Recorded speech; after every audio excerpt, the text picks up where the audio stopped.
Hi, and welcome to the Bookkeepers Podcast. I'm Zoe Whitman. I'm here with Joe Wood. Hi, Joe. How are you? I am good, Zoe. I am good. I am surrounded by snow down here in Kent, and it's absolutely freezing. But other than that, it's all good. Nice. I guess your kids are a bit old to play in the snow, are they? Yeah, Rosie ran out there on the first night, did some snow angels, and then she went out the next day and did actually played out the front with some other people. She came in so cold though, she was shaking, and it's gone really. It's like it's hard snow because it's frozen, so it's like lethal when you're playing snowballs and you're going to knock someone out. Oh my gosh. Oh yeah. Oh, it's so exciting. We haven't had any snow here. I'm taking the kids to the Snow Dome at Tamworth at the weekend. So I'm really hoping that roads are basically please don't snow until after the weekend. If it snows after the weekend, we're good. But I really want them to have the magic of the snow, Yeah. but at the same time, it just gets in the way of everyday life, doesn't it? Yeah, our road is like an ice rink, and my son's just started driving, and I've been such a nervous wreck this week, him going out, and but yeah, it is beautiful, it's magical, and I'm here for it, but I do like it when it's fluffy and not rock solid. Yeah, absolutely. Hi everyone who's joining live. I can see Bobby, Kirsty, Sharon here. Hi everybody. We wanted to jump on today. There's been a lot of conversations in our group about overwhelm. This is that we know it. It is the busiest time of the year, and you're getting ready for having a bit of a break. Maybe you've got Christmas shopping to do, and you've also got a lot of clients who are, you need to do their work. Maybe you've got tax returns still, but also your clients want to take a break, so they're piling it all onto you. So they've got it off of their to-do list. And it's something that we've had lots of conversations about this week, haven't we, Joe? And we thought maybe it would be a good thing if we had a chat about, how do you manage this time? How can you overcome this overwhelm feeling and get ready for next year and feel like you can have a break and then feel really happy about your goals for the new year without feeling like, I'm dreading going back. You know that feeling. No one wants to feel like that. And I think there's a couple of aspects about this as well, because Joe, you always come at this from a wellness point of view. Don't burn out, take it easy. You're always telling me slow down, have a rest, all that kind of stuff. I'm very much like, it's got to all be done. How are we going to do it? And I think that it's quite interesting just even to have seen, if you're in a Six-Figure Bookkeepers Club, maybe you've seen our responses this week, which are, I've come at this from a very practical step-by-step approach, and Joe comes at it from a supportive wellness approach, and it's just typical, really, isn't it? Yeah, that is us to a T. That is us to a T. And I think the thing is, I think the first thing everyone needs to know is that they're not alone. And if you are feeling overwhelmed, do you know what? Some people haven't even realized that they are feeling overwhelmed. I saw someone in the group said, "I'm not overwhelmed. I can't think of the word." And it was so good. And I was like, "Oh yes, that's what." Just trying to spin it a little bit. We all have, regardless of what, I'm grateful this year that I don't have any nativities or the Christmas jumper day or the extra school fete or all of that, because mine are all at secondary and older. And I remember those younger years, and my sister's going through it, and I know, Zoe, you are, that you got the Christmas Carol concerts and you got to take £1 in for that elf and whatever. You got so much, there's so much on your to-do list for those bits, and you really want it all to be magical. But what I'm finding in a different stage is that my kids have got parties that they want to go to, and I'm like, oh, but I'm going out. How am I going to get you to that party because I've got something already booked in? Or, oh, Mum, I need an outfit and it needs to be Christmassy, and it's this. So and then if you don't have kids, you're thinking about, oh, how am I going to get that family member there, and what should I buy them for Christmas? Or, and we've all got, Zoe's just had her delivery of her Christmas dinner, all prepared. I had to go to the farm on Saturday and go and order all my meat. Oh my God, that is a business story in itself, what happened at the farm, but I will tell you all about that later. We've got these big to-do lists, and I was talking about it yesterday in the Six-Figure Bookkeepers Club, just because I am recognizing that I am starting to feel it. And I think that is real growth for me. because in the past, I never knew it until it was too late. I've had lots of people messaging me saying, I hope you're all right. I hope you're all right. And maybe I didn't explain myself very well. Even Pete Scott messaged me and he was like, Jo, I'm here for you. I hope you're all right. I was like, Pete, I'm all right. That's what I was trying to say. I am okay. I'm recognizing I'm feeling a bit overwhelmed, but that's fine. Feeling overwhelmed is normal, but saying it, letting other people know, being open to figuring it out, that's all fine. That's all fine. What I was saying was back in 2014, I never got those signals. I would just what the signals are. What is it that you know that's helping you be aware this has potential to push me? I don't know, push me into burnout. So you mentioned it earlier, Zoe, that feeling of dread, that feeling in the pit of your stomach when you wake up in the morning and you do that mental, what have I got to do today? And you just get that feeling of like, I don't think I really want to do that. Or like, oh my God, I can't wait until it's nighttime. If you start wishing days away, if you start wishing a week away, or if you get that Sunday night dread, all of those things, I think I feel now like I have this internal barometer. And in the past, I never really realized how powerful it was and what it really was telling me. And that's why, and I use that when we talk about ideal client all the time. Really, my ideal client is the person that doesn't give me that horrible feeling, that I actually think, oh, I want to have a conversation with them. And and I think we kind of poo-poo this stuff as if like it's not really real and maybe, not scientific, but it really is. It's all our values, it's all our subconscious, it's everything our monkey mind is telling us, and we're getting a physical feeling towards all of that knowledge that our brains held onto of how we've lived our life, and it does know what is good and what's bad for us. So if you're starting to feel like that, know that it's really normal. I think I used to be like, oh God, everyone else is enjoying Christmas. Look at that family on Instagram with their matching pajamas all sitting around the Christmas tree. I mean, the stress of putting the Christmas tree up, and like every day my kids are like, when are we doing the decorations? When are we doing the decorations? And we finally got some of them done. We're not even finished yet. And then my daughter said, well, that just looks ugly. And she took everything off yesterday and redid it yesterday because it wasn't to her liking. But even that, and on Instagram, on Facebook, you see these lovely people where they throw the bauble in the room and then there's a musical song and it's like, oh, Christmas has arrived. That is not most of our reality, is it? And I think all of this extra social media pressure, like we feel it about our businesses, like we think, oh my goodness, they're doing so well, look at them, because they're visible. It might not be the case, but it's our perception. And I think we have this perception that everyone has already got their Christmas presents wrapped and under the tree, and everyone's already knows exactly what's happening, and they've mapped out their cooking schedule for Christmas Day. Or they've all these cooking. I mean, the cooking things, like people are freezing their potatoes now, ready for Christmas. I've got to make dinner tonight. I can't freeze those potatoes. So I think if you're starting to get these little feelings, I think you should look out for them. I also notice that I want my bed more. I notice that I feel like I could just go and I've got a weighted blanket, which is my favorite thing ever. I know it's not for everyone, but for me, I love it. And I just it feels like I'm getting a hug with that weighted blanket.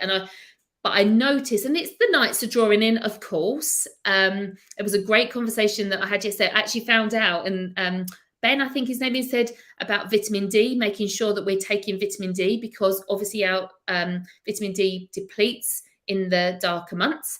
And it does start to make you feel worse. It's like, it makes you feel bad. It makes you feel a bit down in the dumps. And I'd actually got a blood test result back yesterday and my vitamin D was low. So, and I'm like, oh, that's helping to make more sense. So I think there are things that we can do, but I think you're onto a winner if you're even just now recognizing that there's some bits that are feeling a bit icky. That's really interesting. I think, I'm just gonna say, like, I think there's some really practical. I feel like we could give some like Christmas planning advice. Like, I have not wrapped my presents. We've got presents. I have not wrapped them. We've got a very small Christmas tree that is from our much smaller home, where it was and it doesn't look beautifully decorated, don't send your daughters around here. I let my kids decorate it, and I've left it as it is. And I'm like, that's the magic of Christmas. Yeah.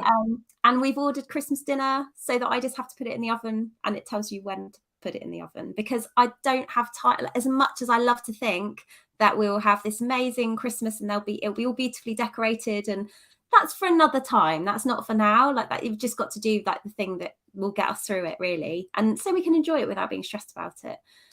There's lots of really good comments in here around someone's saying that vitamin D's been a game changer for them as well.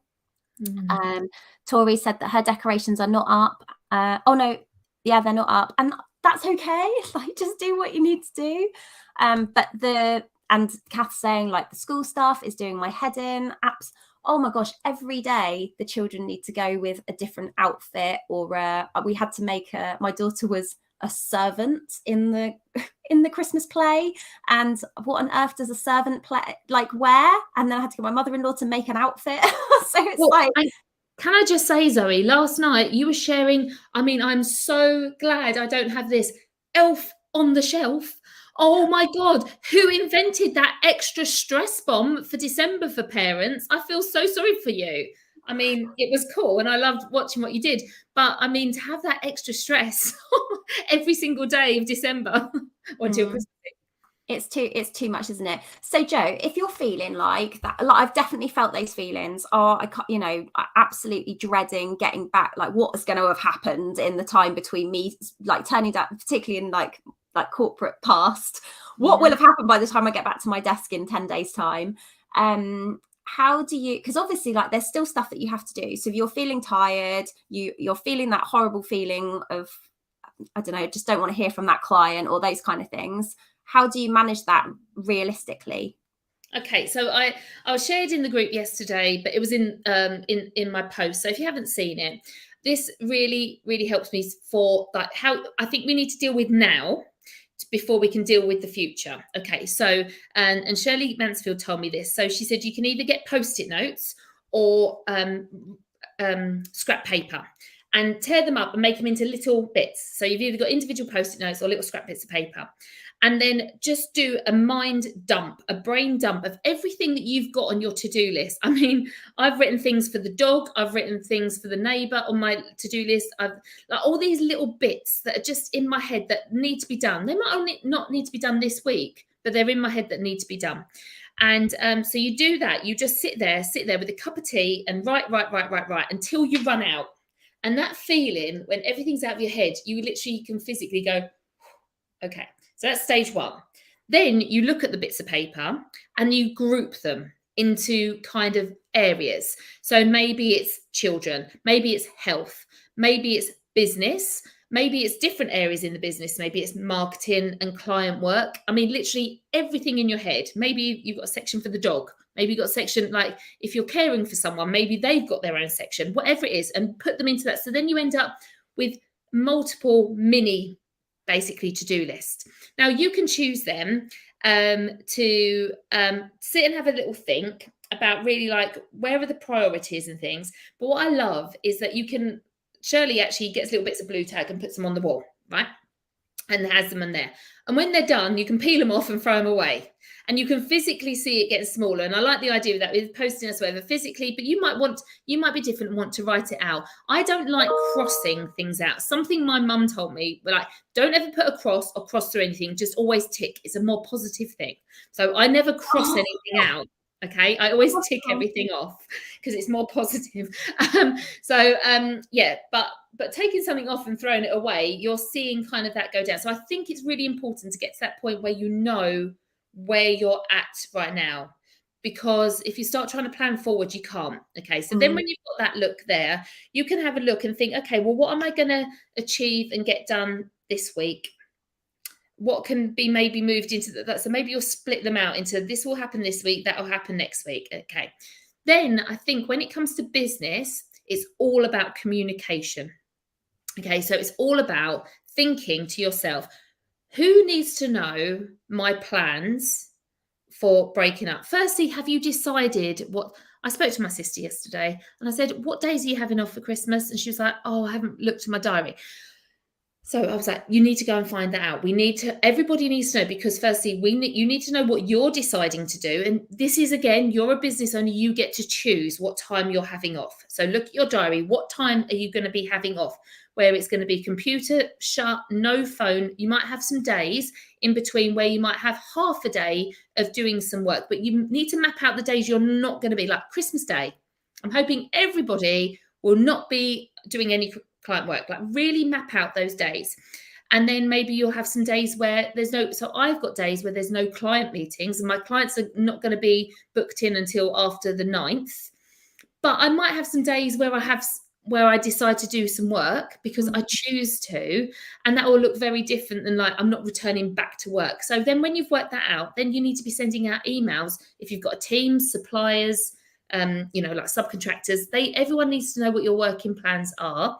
And then your clients also need to know. Setting those expectations, putting it out there to the world, lets them know that it's now the 14th, you're shutting off on like the 22nd, 21st, whenever it is, that you've got this amount of time to deal with it. Otherwise, you will not be returning back then. And I think that's a really kind of big statement, and something that I never used to do early on, because I didn't feel that I was worthy of it, if I'm honest. I didn't feel like I got to choose that. But everyone here does get to choose that. Other people tell you what their plans are. You get to choose and tell them, and then do an out of office, set that up ready to go out. So I think it's about starting off with emptying your brain and then thinking about some boundaries. Mm-hmm. Yeah, I completely agree with you. I mean, there's so much in there, Jo. Like, I love the Eisenhower matrix, talk about it all the time. You know, what's urgent, what's important. It's about drawing that grid. So you've got those. So the same, get all of this out of your head. On if you've got, even just if that's the only thing you've got time to do today, if you can take 10 minutes to just scribble everything down, it's out of your head and it's not going to be forgotten because you've written it down. And then someone mentioned earlier, you know, waking up at 3 o'clock in the morning at the moment. It's that time of night. You don't want that going around your head. You want to know, I've jotted that down on a piece of paper. It's on my desk. I know it's there. I'm not going to forget it, because often that's what comes up for us, isn't it? That's what's kind of waking us up. So like, oh, I mustn't forget to do that thing. So jotting it down as your starting point, and then finding a way to organize it that works for you, that helps you know what the priorities are. So for me, it's the like urgent and important has to be done first. You know, what if it's not urgent, not important, why is it even on the list? And then which things can I actually delegate to somebody else? Which things do I need to book some time in the diary for? And then deciding on that order and what's realistic. We did a 90-day planning session yesterday with some members of our success program. And one of the things is, you know, I think we all overestimate what we can get done in a day. And then we're kicking ourselves because we get to the end of the day and we're like, oh, I haven't done it. But actually, if we think about what we have done, we've done heaps, but we do underestimate what we can get done in a month. So like it's okay for you to know that there are certain things you want to do, and then to book some time in for, let's say 14th of January, you block out an afternoon and you know that you've got that time, and there's nothing else in there yet because we're a month ahead. So we've just put it in, we've marked it. You can make your notes in your calendar for it, and it's going to be there waiting for you when you get back to it so that it doesn't get forgotten. But you just knowing I've dedicated some time to that. It isn't right now, but it is going to get done. That gives you so much peace of mind. Yeah, I love that. We were talking earlier that someone asked me to like they gave me like 5 options to do a podcast with them, and so I had to go in and like placehold like these 5 spots in my diary in December. And when they came back and said, oh, we're going to do this day, I was like, oh, okay, that's fine. And I was like, oh, I'm not going to take away the placeholders. I'm going to keep them there so that I've got these little bits of quiet time that I can just sit and feel like not overwhelmed and like, oh, I've got 2 hours to myself this afternoon. And again, we get to do that. So Zoe, that's a great top tip. Go and look at January, go and look at February, put a recurring thing for the whole of blooming 2023 in there that you have like 2 hours on a Thursday afternoon, or half an hour even, whatever it is, just to start clawing this time back for you, because you can do it. I think that's really important to think about as well, because over time, our diaries can kind of just develop, like that, just things just happen in there, and you end up with these recurring appointments that are sort of legacy things. And quite a nice exercise, as much as you might you know, it feels really busy right now, and maybe it's going to feel really busy till the end of January, but you're going to do the best you can to manage your time. But what about the 1st of February? Does it have to look like that in the future?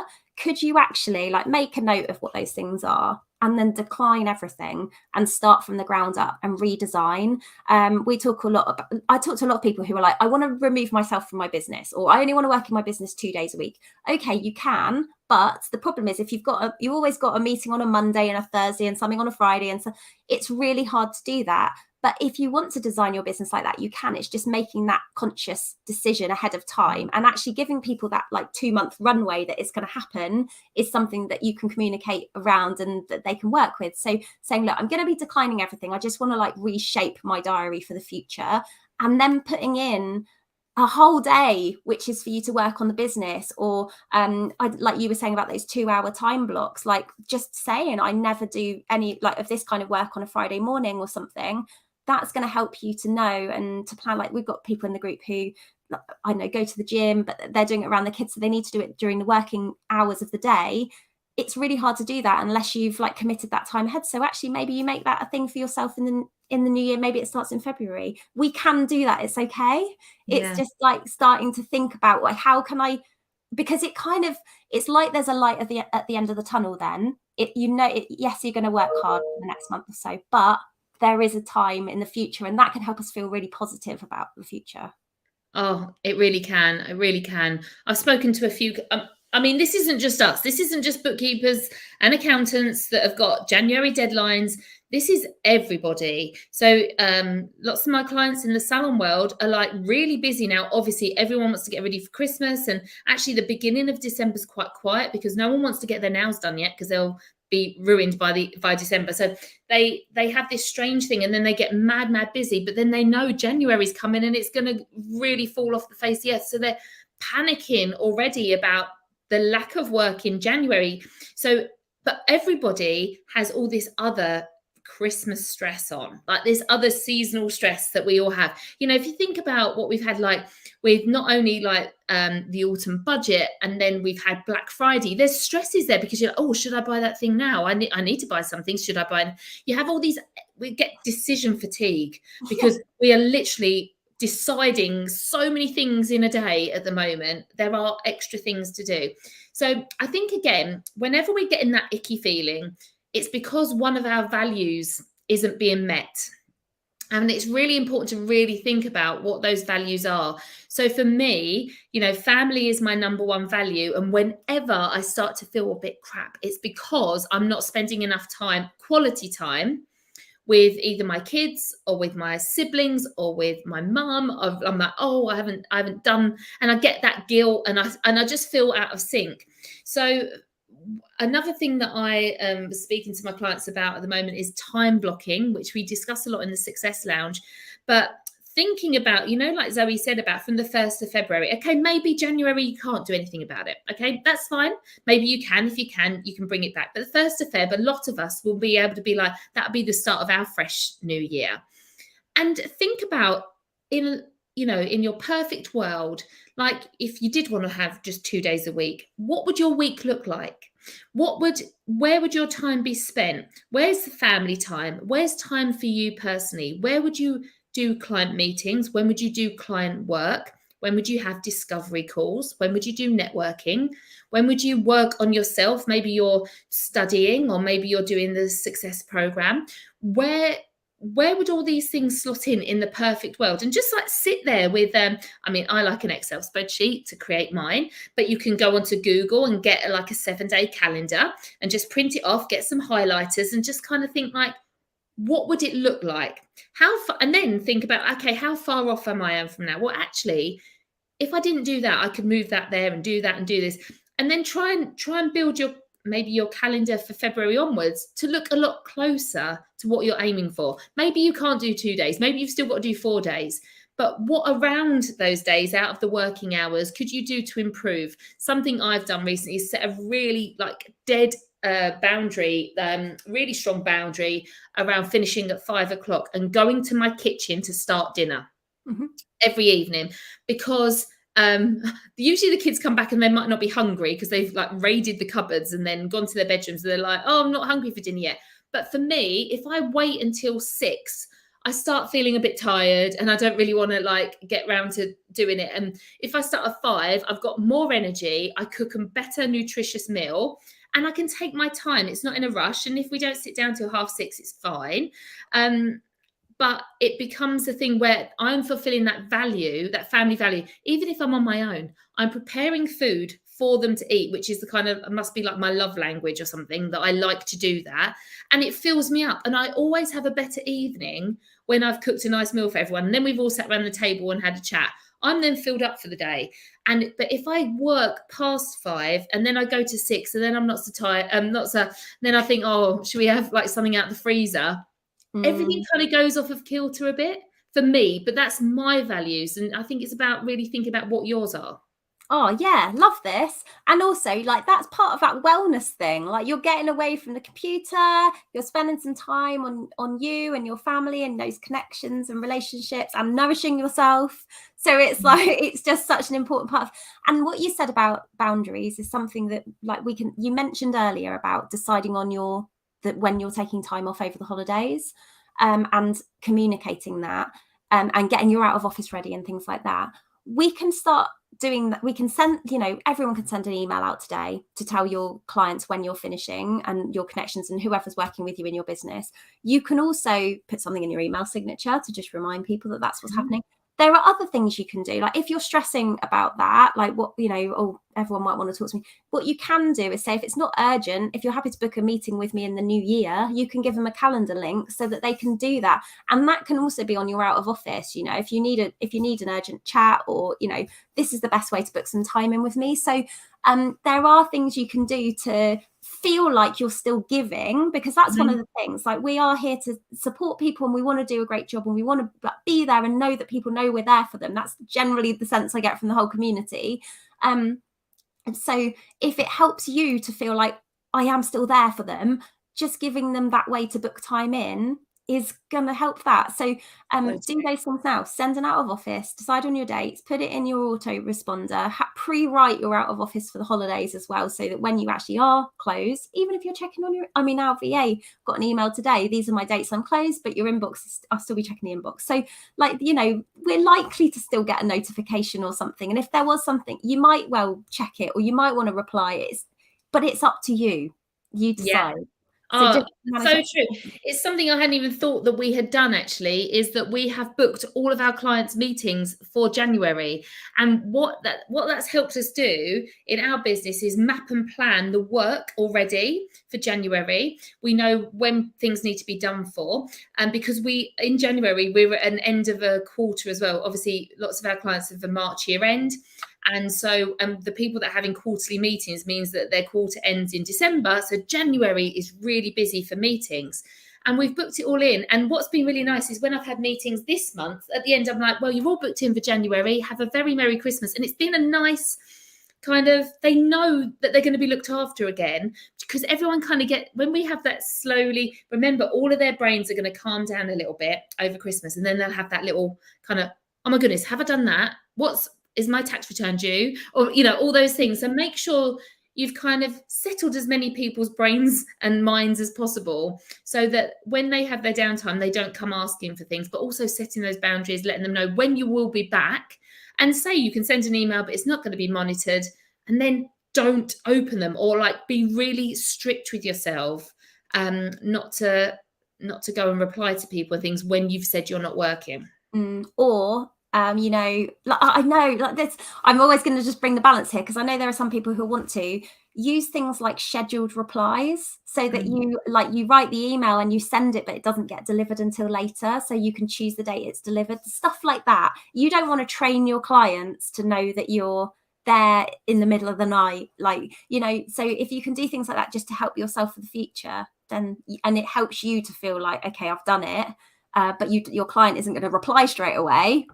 You don't want that to happen. So it's just, remember, it's your business and you get to decide what it looks like. That's that, and also that you're not the only person going through this. I think one of the best things we can say is, there are so many tips on here, like looking through the comments, so many of you have shared ideas. Like someone has said, I'm going to put this link in the bottom of my email. Tori said she's got the Calm app, which has helped her with sleeping.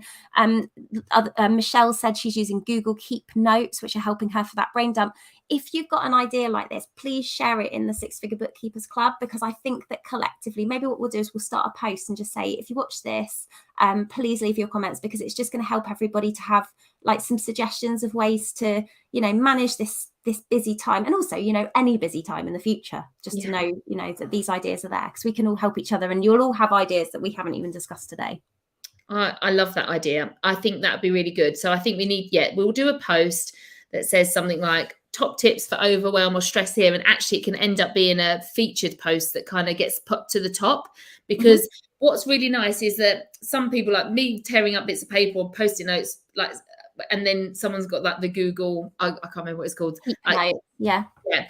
The digital version. We all have different ideas, and some things will be like, oh yeah, I can definitely use that, and someone else will be like, yeah, I'm not going to do that. Also the tips for calming your brain down, and like, because people talk about getting out and doing dog walks, people talking about doing yoga, Lottie Saunders was talking about breath work, all these things. Like, put something there, and then maybe put a link to a YouTube video or something that you watch, or maybe there's a podcast that you like to listen to, or something that you have as a go-to, because someone might have never thought about it before. And I think it would just be really nice to have a place that we can all go to when we're feeling like that. Because yes, collectively, the stress is rising at the moment, but there will be points again in January that maybe, you have a lot of stress. I remember January last year, I had an AML inspection on the 29th of January. It was quite a stressful time for me. So we're all feeling it now, but there'll be points in your life that will just be really busy and stressful. So I think it'd be good to have that kind of go-to place. Absolutely. Thanks everyone so much for joining us today for the podcast. Really nice to see you here. We will be back next week with another episode of the Bookkeepers Podcast. We'll see you then. Have a good day. Bye. Bye.